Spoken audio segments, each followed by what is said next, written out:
En esta oportunidad vamos a hablar sobre otra afección del tejido óseo que se conoce como fracturas. Pues como ustedes recordarán, una fractura se va a definir como una pérdida de la integridad del tejido óseo. Esto obviamente va a ser provocado por una lesión de tipo mecánica o que quizás por una disminución de la solidez del hueso. Las fracturas son uno de los procesos patológicos que con más frecuentemente se presentan pues, en la locomoción, en contraposición con las articulaciones y las partes blandas, sin duda. Existen varios tipos de fracturas y hoy en día se los conoce como simples, cuando, pues como ven, esa fractura está subyacente al tejido cutáneo y pues el cual se mantiene íntegro. Hablamos de una cominuta cuando el hueso está muy fragmentado y hablamos de una compuesta cuando ese hueso comunica pues con la superficie, obviamente afectando la piel.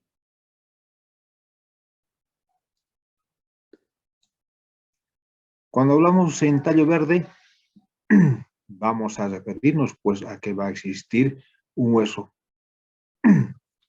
que está lesionado y pues se presenta generalmente en la infancia, en el cual a veces no hay desprendimiento, como si se tratara de una ramita de un árbol cuando lo partimos, pero no la separamos. Y cuando hablamos de un desplazamiento o desplazada, los dos extremos de un hueso no están en línea, obviamente en la zona de fractura. Y cuando hablamos de estrés, una fractura de aparición lenta después de un periodo de aumento de la actividad física, generalmente en los que hacen deporte o los que hacen pesas, van levantando de golpe un volumen mayor de lo acostumbrado. Si normalmente hacen pesas con 400, 500, 600 gramos, que han ido paulatinamente aumentando, muchos pues tienen la desventaja de que creen que pueden levantar pues 1 kilo, 2 kilos sin haber hecho ese proceso. Entonces, los huesos sin duda pues soportan cargas muy voluminosas, pero cuando no lo preparamos, ciertos huesos pueden sufrir esa fractura de estrés.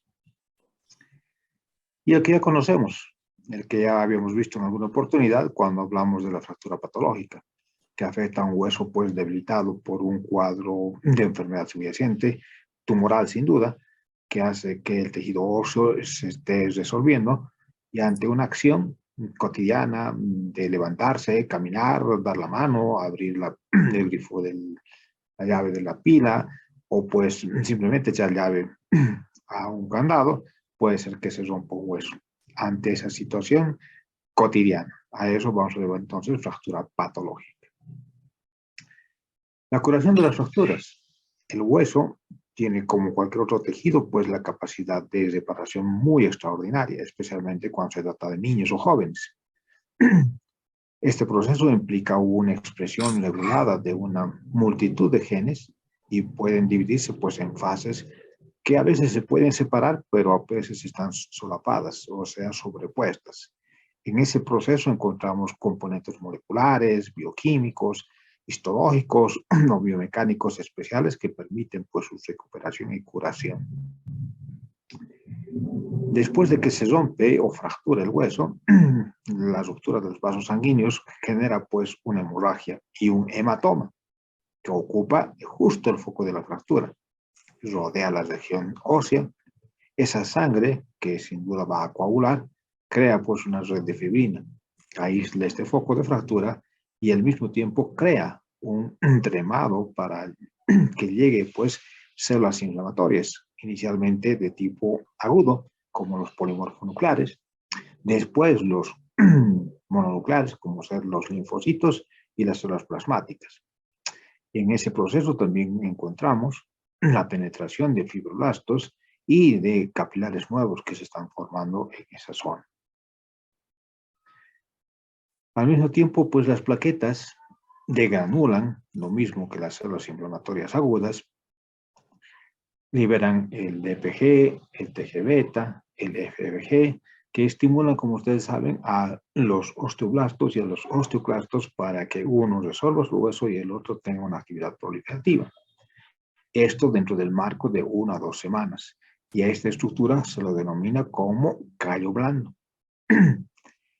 Sin embargo, también puede haber otros factores que activen las células osteoprogenitoras en el periósteo, la cavidad medular y las partes blandas circundantes, y estimulan la actividad osteoclástica y osteoblástica simultáneamente.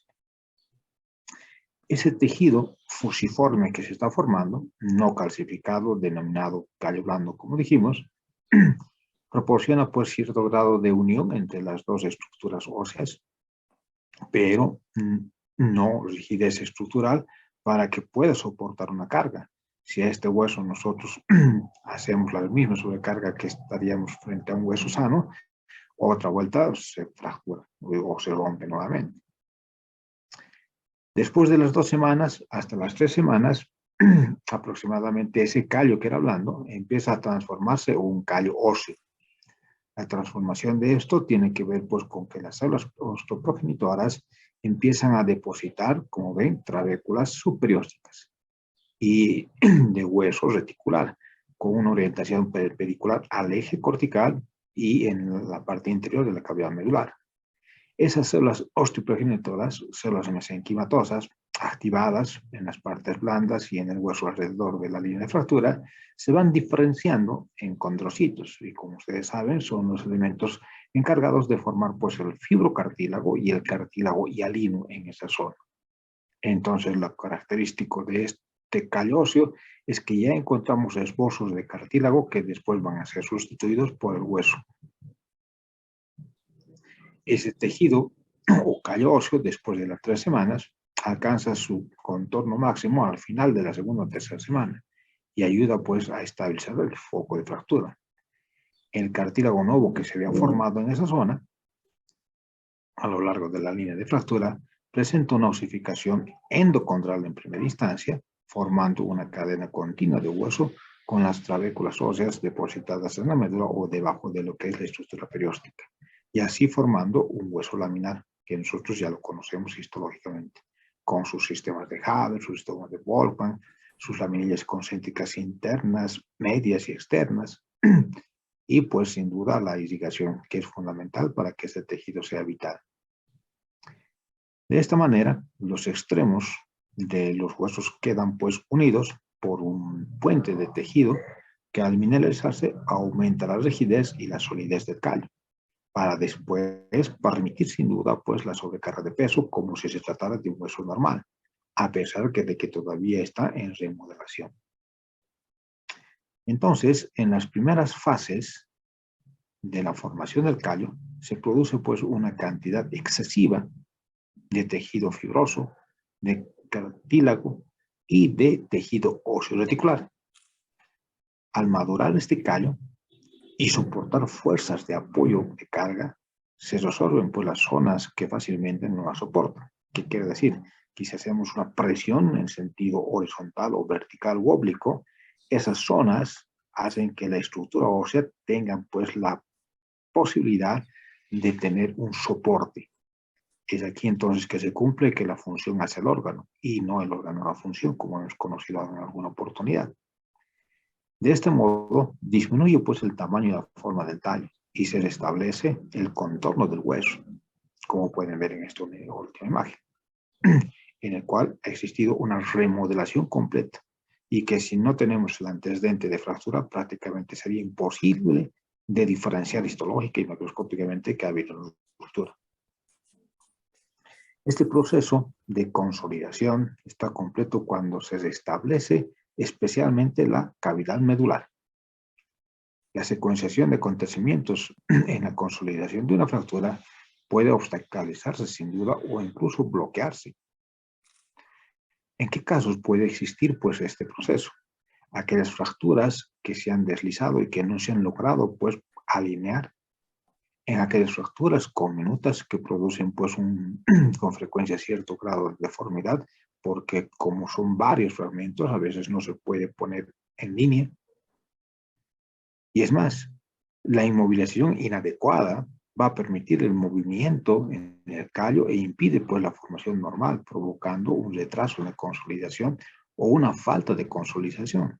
En ese lugar, precisamente de esa falta de consolidación, el tallo malformado sufre pues una degeneración quística y la superficie medial puede quedar revestida por células de tipo sinovial, haciéndonos ver de que en ese lugar se va a formar una articulación falsa, a lo cual nosotros denominamos como pseudoartrosis.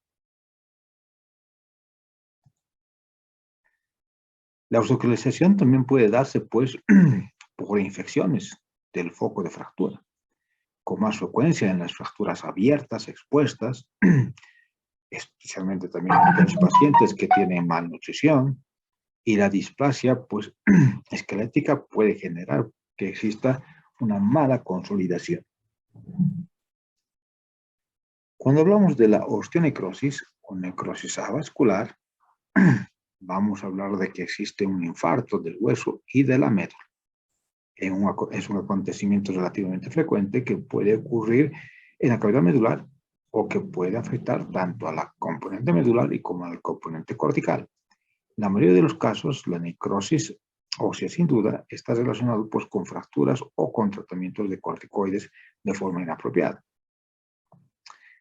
Existen factores asociados a la osteonecrosis sin duda, el alcoholismo, el tratamiento con bisfosfonatos, enfermedades del tejido conjuntivo, tratamiento con corticoides, pancreatitis aguda, crónica, enfermedad por descompresión, enfermedad de Gaucher, infección, embarazo, radioterapia, nepranocitosis y otras anemias, y traumatismos y tumores que pueden generar pues esa necrosis. Producen una insuficiencia vascular cada uno de estos elementos mediante una lesión mecánica de los vasos, una tromboembolia, o presión externa sobre los vasos o finalmente pues obstrucción venosa. En la morfología de este tipo de infartos, independientemente de la causa que acabamos de ver, van a presentar un hueso esponjoso y la médula ósea afectadas. La cortical no suele estar pues afectada gracias a su flujo sanguíneo colateral y los infartos subcondrales, la necrosis afecta pues a un segmento de aspecto triangular, como ustedes saben, de forma de cuña, con la lámina ósea subcondral como base y la vértice hacia lo que es la epífisis. El cartílago articular suprayacente permanece pues viable, porque puede recibir los nutrientes que están pues en el líquido sinovial. En el análisis microscópico de las diferentes partes de un hueso necrótico, vamos a encontrar en primera instancia lagunas vacías rodeadas por adipocitos, que en realidad se denominan reticulocitos, que son con frecuencia pues rotos y fragmentados, librando ácidos grasos hacia lo que es el tejido, que se unen a calcio para formar jabones de calcio insolubles que pueden persistir todavía. En la respuesta de reparación, los osteoclastos resorben las trabéculas necróticas y las trabéculas que permanecen actúan como una plantilla para el depósito de hueso nuevo de un proceso denominado de sustitución de arrastre. Entonces, en los infartos subcondrales, la velocidad de sustitución es demasiado lenta para ser efectiva, de modo que se produce pues un colapso, especialmente del tejido óseo necrótico periférico, una distorsión, una fractura e incluso desprendimiento del cartílago articular suprayacente. Los síntomas dependen pues de la localización y de la extensión del infarto. Normalmente los infartos subcondrales van a causar pues dolor, que al principio solo aparece cuando se hace alguna actividad, especialmente de tipo física, cuando se practica algún deporte. Pero al producirse cambios secundarios se vuelve pues constante, en el cual el paciente ya sin hacer algún deporte empieza a presentar esa sensación de dolor. que incapacita pues la locomoción normal si es que afectase una articulación como el caso de la rodilla. Esos infartos subcondrales se colapsan con frecuencia y pueden provocar pues una artrosis secundaria grave. Por el contrario, algunos infartos medulares suelen ser pequeñitos y clínicamente asintomáticos, excepto en algún grupo de enfermedades, como por ejemplo en la enfermedad de Gaucher, o también en la enfermedad por descompresión, o aquellos que presentan deplanocitosis. Cuando hablamos de la osteomielitis, como sabemos, es pues la inflamación del hueso y de la médula ósea, prácticamente siempre secundaria a una infección. Esta osteomielitis puede ser una complicación de una enfermedad sistémica o puede ser un foco solitario primario de infección en una sola estructura. Todos los microorganismos, como los virus, parásitos, hongos o bacterias, pueden sin duda causar osteomielitis, pero los más frecuentes son cierto tipo de bacterias piógenas y cierto tipo de bacterias denominadas microbacterias. Estas microbacterias son las que generalmente van a estar presentes en los cuadros conocidos por nosotros. En la actualidad, el diagnóstico y el tratamiento de una osteomielitis, como en los Estados Unidos, es pues difícil porque la migración de los diferentes pacientes que llegan a este país tienen infecciones oportunistas en personas inmunodeprimidas que en sus países en vías de desarrollo presentan y no allá. Una de las osteomielitis conocidas es la piógena, causada casi siempre por infecciones bacterianas y pues llegan al hueso por una diseminación hematógena, pueden llegar al hueso por una extensión de este foco contiguo o pueden llegar al hueso directamente por una implantación. En cambio, si hablamos de un niño sano, la mayoría de las osteomielitis son de origen hematógeno y se localizan en los huesos largos preferentemente. Las bacterias desencadenantes pueden estar relacionadas con algún tipo de lesión de mucosa de tipo banal, por ejemplo, cuando se va a defecar o cuando se va a masticar con fuerza alimentos duros que, como ven, puede lesionar la mucosa, en este caso el paladar blando o el paladar duro. También se ven infecciones leves de la piel. Sin embargo, en los adultos, en contraposición, podemos encontrar una osteomielitis causada por complicaciones de fracturas abiertas, operaciones quirúrgicas e infecciones diabéticas de los pies. Sabemos que el Staphylococcus aureus es el responsable del 80 al 90% de los casos de osteomielitis piógena, con cultivo positivo, evidentemente, para poder hacer su tratamiento efectivo. Estos microorganismos expresan proteínas de la pared celular que ésta tiene, que se une sin duda a los componentes de la matriz del tejido óseo, especialmente al de tipo colágeno, lo que facilita la adhesión de las bacterias al hueso. Puedes encontrar otros gérmenes como la Escherichia coli, Pseudomonas o Klebsiella, que se identifican con más frecuencia en las personas con infecciones urinarias o en drogadictos, que utilizan pues drogas ilícitas por vía parenteral. Las infecciones bacterianas mixtas se observan en el contexto de una diseminación o de una inoculación directa de los microorganismos durante una operación quirúrgica o en las fracturas abiertas. En el periodo neonatal son más frecuentes otras bacterias como el Haemophilus influenzae y el estreptococo del grupo B, de la clasificación de A de Lancenfield, o las personas con deplanocitosis son propensas pues a las infecciones por salmonelas. Entonces, como ustedes verán, la variedad de gérmenes que puede ir generando este tipo de osteomielitis es diversa y hay que considerar la ubicación, hay que considerar la edad de nuestro paciente para ir pensando en qué gérmenes pueden estar presentes en esa infección ósea. Entonces, en el 50% de los casos sospechosos no se identifica ningún germen o microorganismo, a pesar de hacer cultivos. La localización de las infecciones óseas va a depender de la circulación sanguínea. Si nosotros recordamos, obviamente de acuerdo a la edad, en los recién nacidos, los vasos metafisiarios entran en el cartílago de crecimiento y por eso es frecuente que las infecciones afecten las metáfisis. En cambio, en los niños o en las personas adultas es característica la localización de estos microorganismos en las metáfisis. Después del cierre del cartílago de crecimiento, los vasos metafisiarios conectan con los epifisiarios y crean pues una vía para que las bacterias lleguen a las epífisis y a las regiones subcondrales, donde se localizan con frecuencia las infecciones en el adulto. Entonces, si ustedes ven y consideran, fácilmente uno puede entender de que la irrigación va a generar esa posibilidad de pensar en una infección en un niño o en un adulto. Cuando nosotros vemos la morfología del tejido óseo, los cambios producidos por la osteomielitis dependen pues de la fase aguda, subaguda o crónica y de la localización de la infección. En el caso de una fase aguda como el que estamos viendo, van a proliferar las bacterias y provocar una reacción inflamatoria de tipo polimorfonuclear, o sea, neutrofílica. Los polimorfonucleares migran y se localizan en ese proceso. En las primeras 48 horas tiene lugar pues una necrosis de células óseas y de la médula ósea. Las bacterias y la inflamación se propagan longitudinalmente y pueden infiltrar los sistemas de Haber hasta alcanzar la zona del periósteo.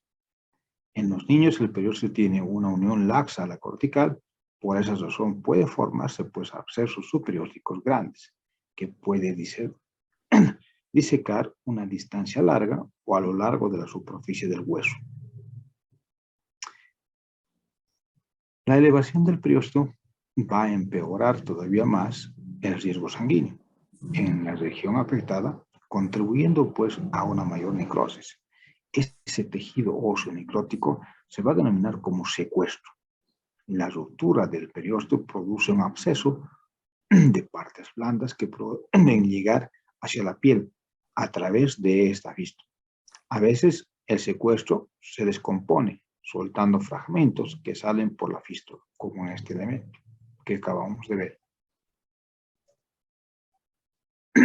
En los lactantes, pero con menos frecuencia en los adultos, la infección epifisiaria se propaga pues, a través de la superficie articular o a lo largo de la inserción de las estructuras capsulares, ligamentosas, tendinosas de una determinada articulación, produciendo una artritis séptica o supurativa que puede destruir el cartílago articular y puede causar una incapacidad permanente de la función articular en estos pacientes. Es así que si vemos nosotros el componente vertebral, el proceso es análogo de infección destructiva del platillo vertebral, del cartílago hialino y del disco intervertebral y se propaga pues a las vértebras subyacentes. Después de la primera semana, las células inflamatorias crónicas empiezan a liberar componentes como las citocinas que estimulan la destrucción ósea osteoclástica, la penetración del tejido fibroso y el depósito de hueso reactivo en la periferia. Entonces, el depósito de hueso nuevo puede formar pues una cubierta de tejido vivo denominado involucro alrededor del segmento de hueso infectado desvitalizado. Algunas variantes morfológicas de la osteomielitis tienen epónimos, como por ejemplo el absceso de Baudry. Es un absceso óseo pequeño que afecta con frecuencia a la cortical y tiene una pared, como pueden ver, de hueso reactivo. Es así también que podemos hablar de la osteomielitis esclerosante de Garré, que como pueden ver se localiza de manera característica en la mandíbula y está asociada a una extensa formación de hueso nuevo que oculta gran parte pues, de la estructura ósea subyacente. En la clínica podemos encontrar pues, en este tipo de osteomielitis de tipo hematógena que se va a manifestar como una enfermedad sistémica aguda con manifestaciones generales, fiebre, escalofríos, leucocitosis, dolor pulsátil, moderado o intenso en las regiones afectadas.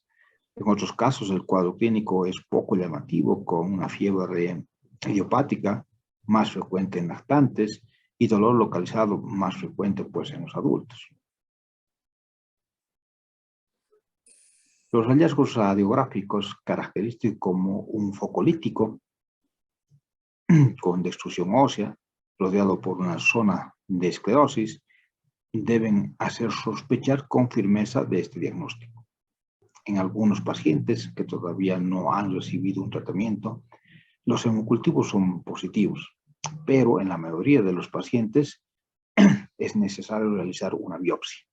Es necesario realizar cultivo de ese tejido necrótico para identificar el microorganismo patógeno y poder dirigir de mejor forma nuestro tratamiento y así no generar una resistencia y una destrucción ósea más extensa y avanzada.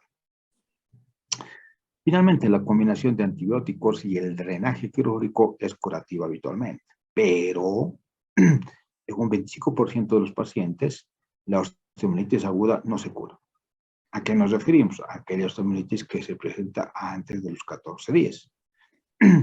Entonces, vamos a ver que existe un componente hematógeno, postraumático, postquirúrgico, que está generando esa osteomielitis. Puede ser un pie diabético, úlcera por presión o una mordedura. Entonces, para cada uno de estos cuadros se ve pensando en utilizar un determinado antibiótico específico.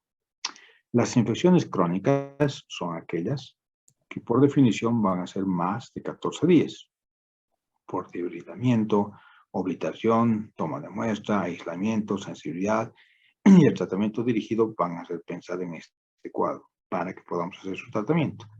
Las infecciones crónicas entonces pueden aparecer cuando se produce un retraso en el diagnóstico, en presencia de necrosis extensa, por un tratamiento antibiótico o un debridamiento quirúrgico inadecuado, o una pérdida pues de las defensas del anfitrión. La evolución de las infecciones crónicas pueden ser pues salpicadas de episodios de rhabdización, que suelen ser episodios que pueden aparecer años después de la inactivación de la infección. Otras complicaciones de la osteomielitis crónica son fracturas patológicas, amiloidosis secundarias, endocarditis, amiloidosis, sepsis y la aparición de un cáncer epidermoide en la fístula, de drenaje sin duda, y un sarcoma en el hueso infectado. Pues ese es el material que hemos preparado para el día de hoy. No sé si hay alguna pregunta o alguna consulta.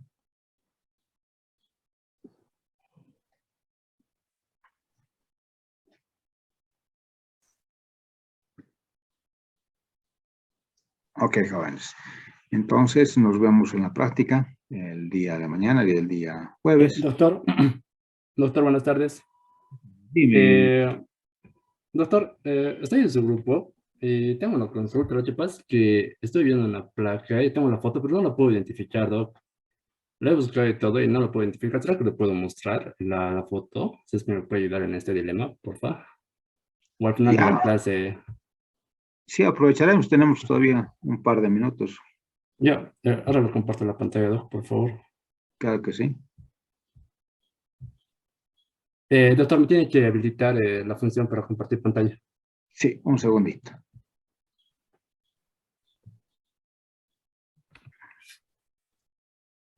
¿Dónde estás, Jorge? Me